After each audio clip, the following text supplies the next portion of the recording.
All right, what do you get when you mix paranoia, a crazy sample, and African nationalism inspired by Jimi Hendrix? Today, we're adding Noid by Tyler the Creator to the rotation. Things feel out of order.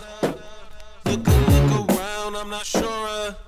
Welcome to Soular Rock Radio, where freedom is a frequency. All right, so I'm going to keep it real with you. I was first introduced to Tyler the Creator when he was eating cockroaches. So initially, I didn't think it was for me.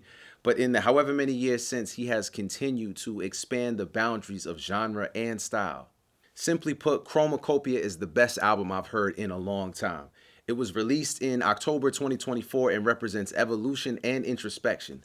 The very first words of the album come from his mother saying, "You are the light. It's not on you, it's in you.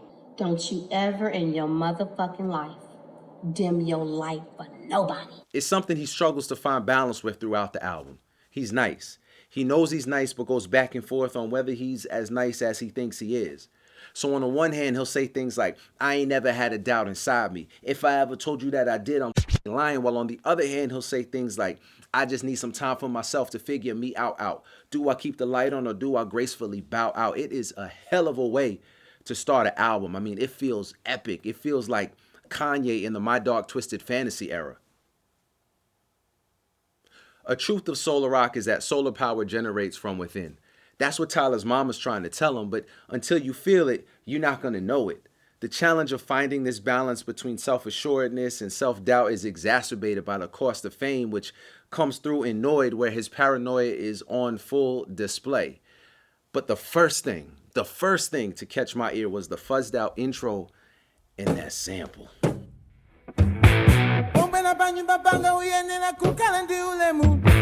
Chifukwa ulibe ulemu niza kupanga ngozi ine ndikonda anthu aulemu chifukwa ine niziba kuchaya tumamba matobwino.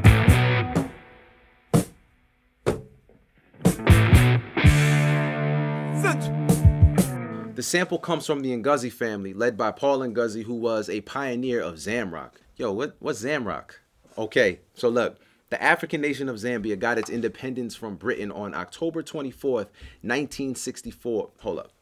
Yo, it's a stretch, right? It's a stretch for me to point out that Chromakopia came out on October 28th, 2024, nearly 60 years to the day that Zambia got its independence. That's a stretch to make that connection, right? I thought so. All right, cool. So the president, Kenneth Kaunda, wanted to promote a national culture, so he invested in musicians by declaring that 95% of the music on Zambian radio had to come from Zambian artists. Now, it was the 60s, and being a former British colony, rock was huge. The Beatles, the Rolling Stones, and Jimi Hendrix. Now, Paul Ngozi was a guitar player and a singer who drew heavily on Hendrix, mixing fuzz guitar with local sounds to create a new form known as kalindala, which was a subgenre of Zamrock. Chromakopia is a world of sounds. For Tyler the Creator, for Hendrix, for Ngozi, for Soular Rock, music is the tool to build worlds of introspection and exploration, or escape and embrace, drawing on what's all around us to build something new and beautiful. For after all, it's not on us, it's in us. This has been Soular Rock Radio, where freedom is a frequency, and Jeff, we frequent it frequently. Yo, you already know the deal. Hit the link in the description for the Soular Rock Radio playlist. Like, subscribe, let your friends know we are building a Soular Rock movement, and we want you to be a part. So until next time, peace.